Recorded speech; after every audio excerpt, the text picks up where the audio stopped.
Parte 7. A medicina como tentativa desesperada de aliviar a dor e prolongar a vida. A ansiedade pela continuidade da existência e a necessidade de mecanismos de proteção diante da fragilidade do corpo humano mergulharam o ser humano tanto numa busca mística e espiritual, como também promoveram intensamente o desenvolvimento da ciência ao longo da história. Os produtos industriais embutem mecanismos de segurança que revelam a ansiedade humana pela continuidade da existência. Os aparelhos elétricos e eletrônicos têm de possuir mecanismos de segurança para os usuários. Os veículos incorporam cada vez mais sistemas de proteção para os passageiros. A engenharia civil possui alta tecnologia para produzir construções que sejam não apenas funcionais, mas também seguras. Nas empresas, os mecanismos de segurança são fundamentais nas atividades de trabalho. Porém, de todas as ciências que foram influenciadas pela necessidade de continuidade e preservação da integridade física e psicológica do ser humano, a medicina foi a mais marcante. A medicina agrega um conjunto de outras ciências: a química, a biologia, a física, a biofísica, a matemática, etc., e tem experimentado um desenvolvimento fantástico. Evoluiu tanto como tentativa desesperada de superar a dor, como para prolongar a vida. Há milhões de volumes nas bibliotecas de medicina e inúmeras revistas médicas são editadas todos os meses. O conhecimento se multiplica de tal maneira que a cada dia surgem novas especialidades. Todos os anos são descobertas novas técnicas laboratoriais, cirúrgicas, com novos aparelhos dando suporte aos diagnósticos. Diariamente são realizados no mundo todo, mesas redondas, conferências e congressos médicos de todas as especialidades. Por que a medicina está passando por um desenvolvimento explosivo? Porque o ser humano quer aliviar a dor, melhorar sua qualidade de vida e prolongar a sua existência. A medicina é uma ciência poética. Os médicos podem desfrutar de grande prestígio social em toda a história da humanidade, pois, ainda que não percebam, eles mexem com as nossas mais dramáticas necessidades existenciais: aliviar a dor e prolongar a vida. Há dois dramas existenciais democráticos que atingem todo o ser humano: o envelhecimento e o fim da existência. De um lado, cientistas do mundo inteiro gastam o melhor do seu tempo para descobrir medicamentos, conhecer o metabolismo celular, pesquisar novos aparelhos. Todas essas pesquisas objetivam fornecer novas técnicas e procedimentos para diagnosticar doenças, preveni-las, tratá-las e, assim, melhorar a qualidade de vida e adiar o inevitável, o fim da existência. De outro lado, muitos pesquisadores estão produzindo novos conhecimentos por meio da medicina ortomolecular, da estética e da cirúrgica plástica, à procura do rejuvenescimento e tentando retardar o envelhecimento.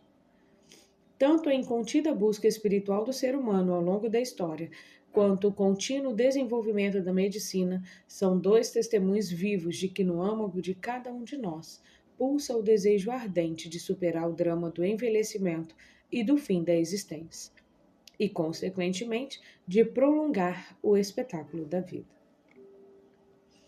O discurso de Cristo sobre o segredo da eternidade. Após essa exposição, retornemos ao nosso personagem principal, Jesus Cristo. Vamos estudar o impacto que suas palavras sobre a crise existencial do ser humano e a sua proposta a respeito da superação do caos da morte provocariam nos dias de hoje.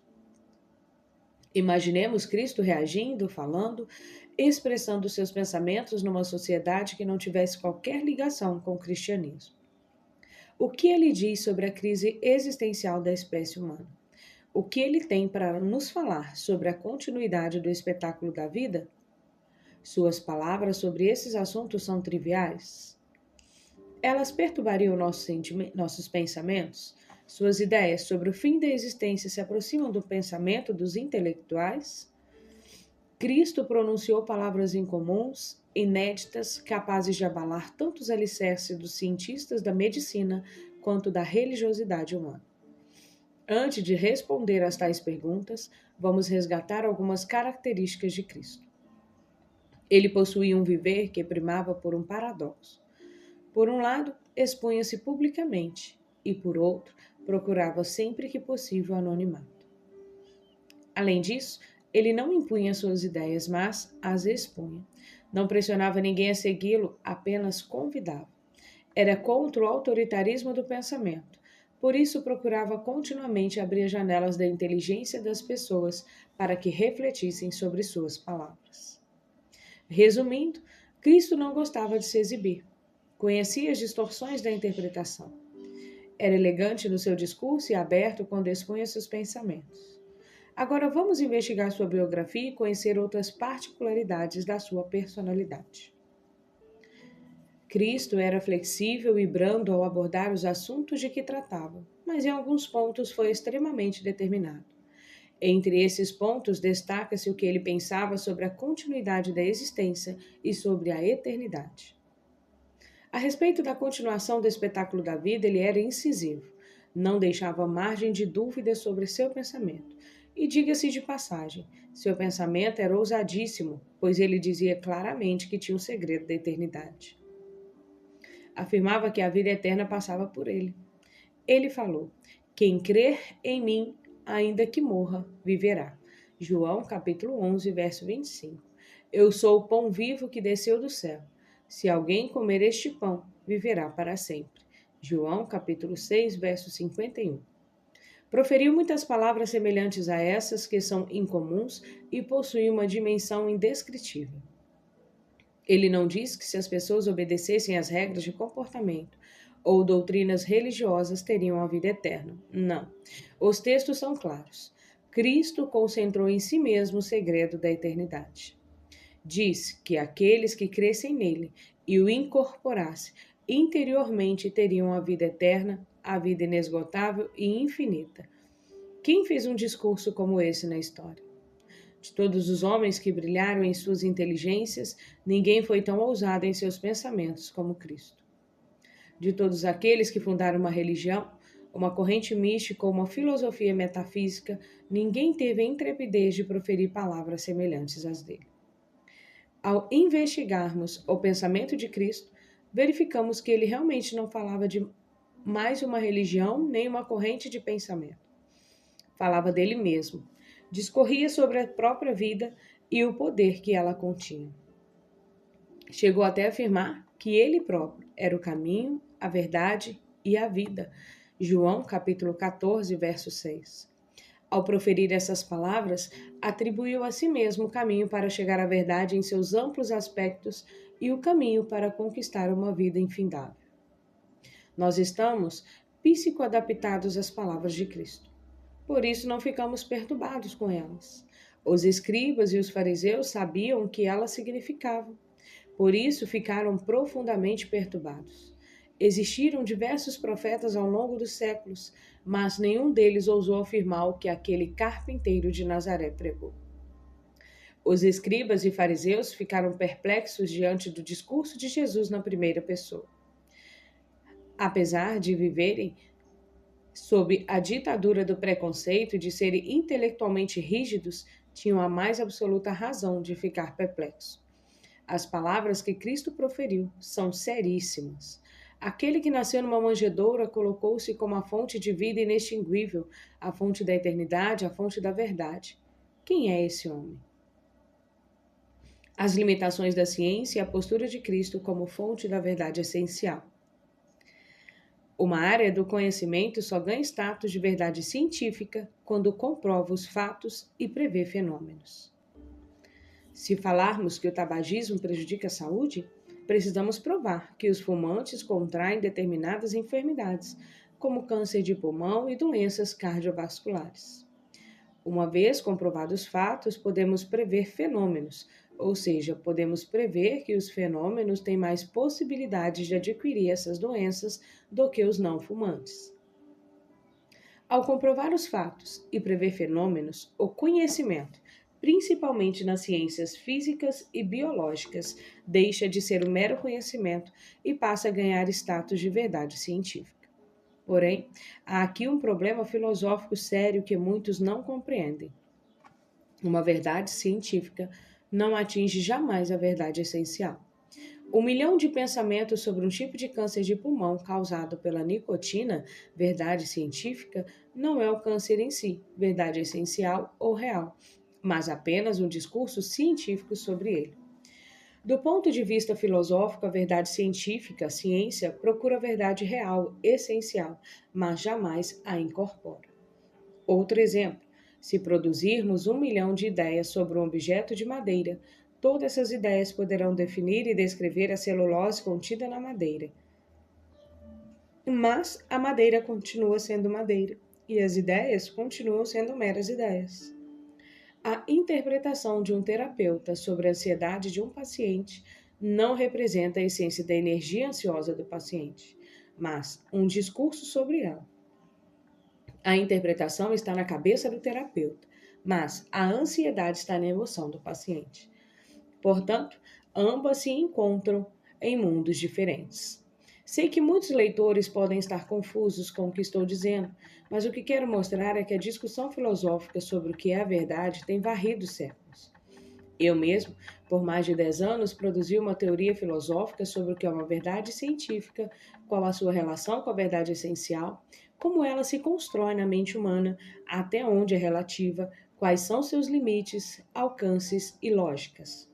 Todas essas questões são muito complexas e não entrarei em detalhes a respeito delas neste livro.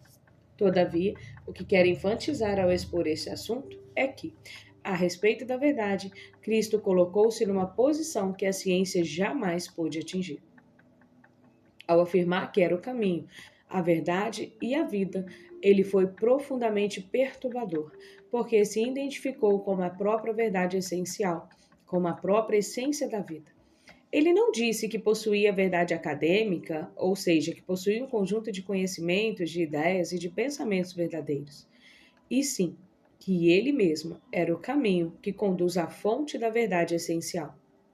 O caminho que atinge a própria essência da vida. Que vida era essa? A vida eterna, infindável e inesgotável que ele propagava possuir. Ao pronunciar tais palavras, posicionou-se como alguém cuja natureza estava além dos limites do que é propriamente humano. Ele se posicionou como filho de Deus, como autor da existência, como arquiteto da vida ou qualquer outro nome que se possa dar. Seu discurso foi impressionante. Como veremos, Cristo gostava de afirmar que era filho do homem. Ele apreciava a sua condição humana, porém, em alguns momentos, aquele homem mostrava uma outra face, por meio da qual reivindicava sua divindade. Como seres humanos, temos diversos limites. Ninguém pode dizer de si mesmo que é o caminho, a verdade e a vida. Ninguém que é meramente humano, mortal e finito pode afirmar que possui em si mesmo a eternidade. Somos todos finitos fisicamente. Somos todos limitados temporal e espacialmente.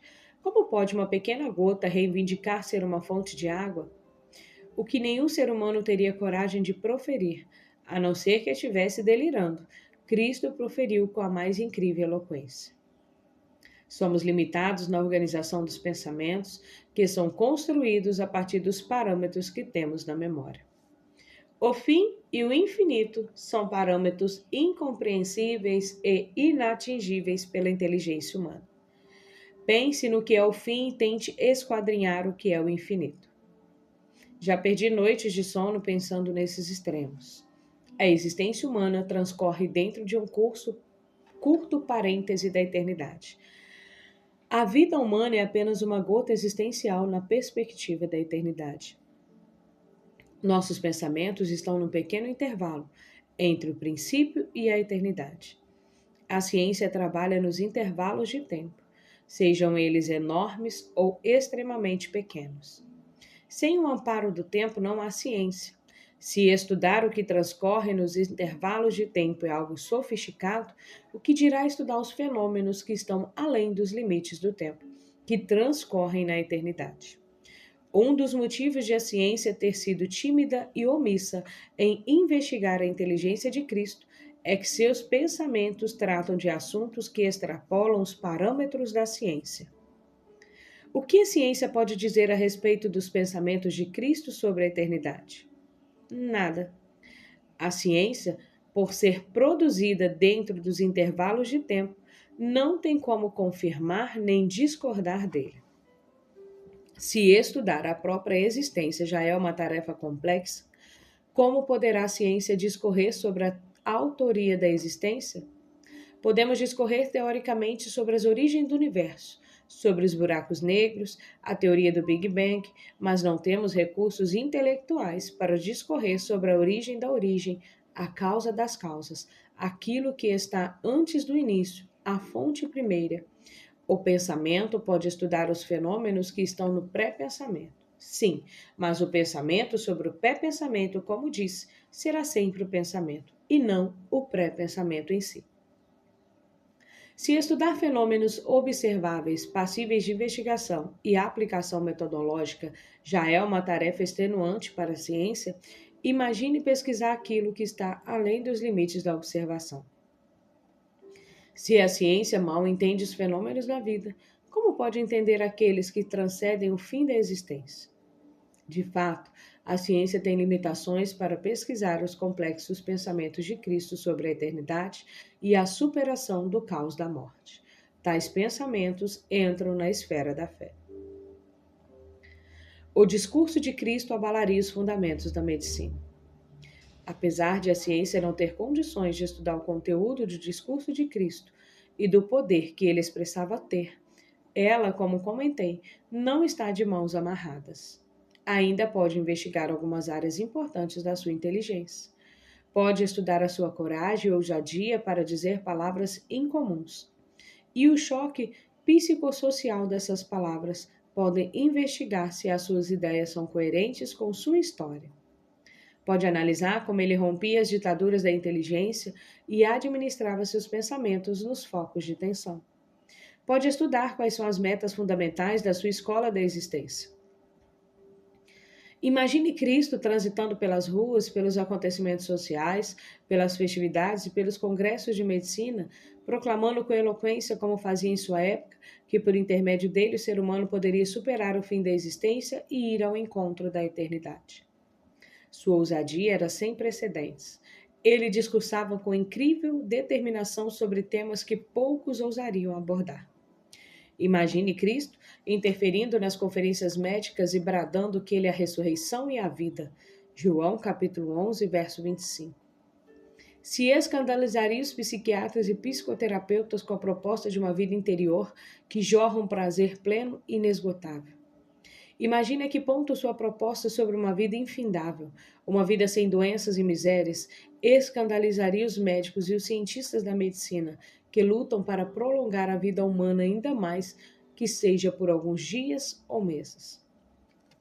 Diante do discurso de Cristo, algumas perguntas invadiriam a mente dos cientistas e dos médicos mais lúcidos. Como é possível transcender o inevitável e dramático caos da morte? Como é possível reorganizar a identidade da consciência depois que a memória se ensafela em bilhões de partículas na decomposição do cérebro? Como é possível desfrutar uma existência em que não se concebe mais o envelhecimento? Que tipo de natureza o ser humano teria que ter para possuir uma existência que se renovaria e se perpetuaria eternamente? Como a memória e a construção de pensamentos se renovariam numa história sem fim? O discurso de Cristo certamente abalaria a complexa e ao mesmo tempo limitada medicina, que é capaz de fazer muito por alguém que está vivo, mas não pode fazer nada por alguém que está morto. Todas essas perguntas são provenientes de uma existência finita, questionando uma existência infinita com suas inúmeras dúvidas e limitações. Entretanto, o questionamento do finito sobre o infinito, do temporal sobre o eterno, ainda que limitado, é um direito legítimo do ser humano, um direito personalíssimo de expressão do pensamento, pois a vida clama por continuidade. Cristo era tão determinado nessa questão que chegou até a usar uma metáfora que escandalizou muitos em sua época. disse que quem comesse da sua carne e bebesse do seu sangue teria a vida eterna. João capítulo 6, versos 53 e 54. As pessoas ficaram pasmas com a coragem daquele homem ao proferir tais palavras. Pensaram que ele estava falando da sua carne e do seu sangue físicos. Todavia, ele discorria sobre a incorporação de outra natureza, de uma natureza eterna. Que proposta intrigante! Seus opositores pediram-lhe que não deixassem suas mentes em suspense, mas lhe dissessem claramente quem ele era. Lucas capítulo 7, no verso 18 a 20. A nata intelectual de Jerusalém fazia longos debates para descobrir sua identidade. Até pessoas sem cultura discutiam sobre a sua origem. Os próprios discípulos ficaram perturbados com seus discursos e indagaram quem era o mestre que eles seguiam. João capítulo 8, verso 25. Haviam deixado tudo para acompanhá-lo e quanto mais andavam com ele, mais percebiam que não o conheciam. O ser humano sempre procurou uma religião como âncora do futuro, com o objetivo de transcender a morte, e sempre procurou a medicina como âncora do presente, com o objetivo de retardar a morte. Agora aparecia alguém dizendo palavras nunca ouvidas sobre a superação do fim da existência e sobre a imersão na eternidade. E tudo se complicava mais porque, ao mesmo tempo que pronunciava com ousadia e determinação palavras incomuns sobre a eternidade, ele esquivava-se da fama e da ostentação. A intrepidez de Cristo era tão impressionante que ele se colocava acima das leis físico-químicas. Chegou a expressar que os céus e a terra passarão, mas as minhas palavras nunca passarão. Lucas capítulo 21, verso 33. O universo tem bilhões de galáxias. Ele passa continuamente por um processo de organização, caos e reorganização. Estrelas nascem e morrem continuamente. Daqui a alguns milhões de anos o Sol deixará de existir. Os astrônomos olham para o firmamento e em cada direção contemplam um céu de enigmas. Agora vem um homem que, além de dizer que possui o segredo da eternidade, expressa que o conteúdo de seus pensamentos tem uma estabilidade que todo o universo não possui. O universo emerge no caos, mas ele proclama que suas palavras transpassam o caos físico-químico e que sua vida está além dos limites do tempo e do espaço. Tais afirmações são impressionantes. Einstein era um admirador de Cristo. Contudo, se ele tivesse vivido naquela época, certamente o discurso de Cristo deixaria seu cabelo mais desalinhado do que o que mostra sua famosa foto. O discurso dele extrapolava os parâmetros da física, portanto não poderia ser explicado nem mesmo pela teoria da relatividade. A personalidade ímpar de Cristo, grandes gestos e comportamentos singelos. Cristo disse palavras inimagináveis que estão além dos limites da grandeza ambiciosa pelo ser humano. Porém, o interessante é que ele tinha raciocínio coerente, organização de ideias e consciência crítica. Não há como não admirar a ousadia dos seus pensamentos e a determinação da sua inteligência. Por isso, repito, estudar a sua inteligência é, até para os ateus, um desafio intelectual prazeroso, um convite à reflexão. Não é à toa que seus pensamentos atravessaram os séculos e as gerações. O mais perturbador é que a personalidade de Cristo se equilibra entre os extremos, como o pêndulo de um relógio. Como pode alguém discursar sobre a eternidade e ao mesmo tempo não procurar qualquer ato para se promover? Qualquer pessoa que julgasse possuir tal poder desejaria, no mínimo, que o mundo gravitasse em torno de si, que a humanidade se dobrasse aos seus pés. Alguns dos seus íntimos estavam confusos pelo fato de ele falar e fazer tantas coisas e, ao mesmo tempo, procurar continuamente se ocultar. Rogaram que ele se manifestasse ao mundo, que o mundo o contemplasse, o admirasse. João capítulo 7, verso 34. Talvez até quisessem que o Império Romano se rendesse a ele. A lógica dos discípulos era que os atos deveriam ser feitos em público para se tirar o máximo proveito deles. Essa é uma lógica política. Entretanto, a lógica de Cristo era diferente e interessante. Ela discursava em público, mas com frequência praticava seus atos sem alarde. Cristo realizava ações admiráveis e em seguida se escondia nas ações singelas. Discursava sobre um poder sem precedentes, mas ao mesmo tempo transitava pelas avenidas da humildade. Proferia pensamentos que tinham grandes implicações existenciais, porém não obrigava ninguém a segui-los, apenas os expunha com elegância e convidava as pessoas a refletir sobre eles. Proclamava possuir uma vida infinita, mas ao mesmo tempo tinha imenso prazer em ter amigos finitos. João capítulo 15, verso 15. Diante disto, é difícil não concluir que seu comportamento estilhaça os paradigmas e foge aos padrões previsíveis da inteligência humana. Quais foram os atos de Cristo mais admiráveis, os pequenos ou os grandes? Muitos preferem os grandes. Para mim, os pequenos são tão eloquentes quanto os grandes. Quem é esse Cristo? É difícil compreendê-lo. Cristo desejava que o ser humano fosse alegre, plenamente satisfeito e que vivesse uma vida interminável, infinita, sem limite de tempo. Sua proposta, embora muitíssimo ardente, deixa a ciência perplexa. Amar ou rejeitar tal proposta é um assunto íntimo, pessoal, que não depende da ciência. Cristo discorria sobre uma música que todos queriam e querem dançar. Porém, as características de sua inteligência estão sempre nos surpreendendo. Elas são capazes de abalar os alicerces da humanidade do terceiro milênio e conduzi-la a repensar a sua história, os seus projetos e a sua compreensão do mundo.